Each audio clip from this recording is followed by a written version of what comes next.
Assalamualaikum and hi to our respected lecturer, Dr. Wen Amalina. So today I would like to speak about our group poster presentation regarding the financial analysis and MFRS compliance. For this project, our group has chosen Brahim's Holding Berhad and Kawan Berhad Company for the PN17 and GN3 status.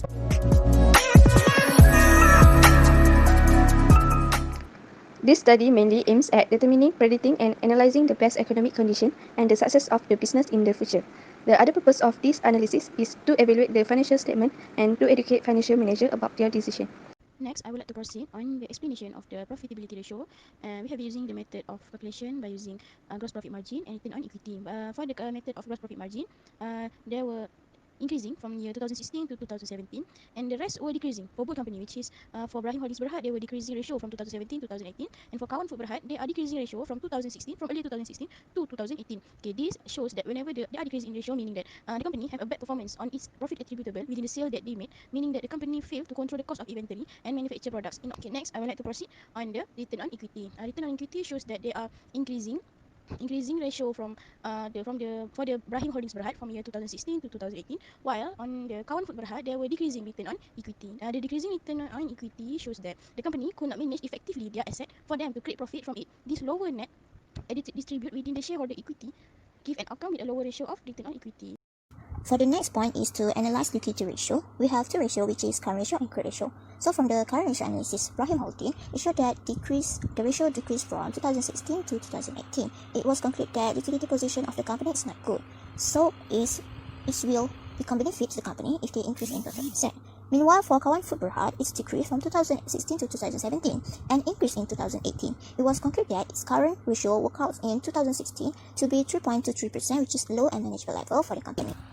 For the quick ratio, it showed that the low quick rate ratio of the Brahim Holding from 1.56 in 2016 to 0.56 in 2018. It is because of over-leverage struggling to maintain and grow sales of this company. It means that if they decrease the current liabilities, for sure it will help Brahim Holding become more liquid. Meanwhile, for Kawan Berhad, they could not meet short-term financial demand, which means that their Islamic bank is currently facing an existing liquidity problem that result in the low return on investment from 2016 to 2018. Now let's move into solvency ratio. As we already know, solvency means the ability of a company to meet its long-term financial obligation. It is classified as a non-current liability on the company's balance sheet. The lower a company's solvency ratio is, the greater the probability that this company will default on its debt obligation. For Brahim Holding, the ratio for debt to equity was not in 1% for almost 3 years. Brahim Holding did not meet certain financial covenants for a term loan as at 2018. Brahim does not have any obligation to pay the debts, and also the payment to be made are taken to be slower than expected. For the interest coverage ratio, Brahim Holding ratio in 2018 was negative 6.87. Meanwhile, Kawan was 39.85. The stability in Kawan interest coverage ratio is one of the most important things to look, and Kawan has a varied assessment of a company's short-term financial health. Okay, next we move to operating segmental. BHB is a Malaysia-based company engaged in the business of investment holding and the provision of management service. There are 4 segments, which is warehouse rental, F&B, catering service, and freight forwarding. While KFB is a Malaysian-based investment holding company engaged in the manufacturing, sale, trading, and distribution of frozen food production.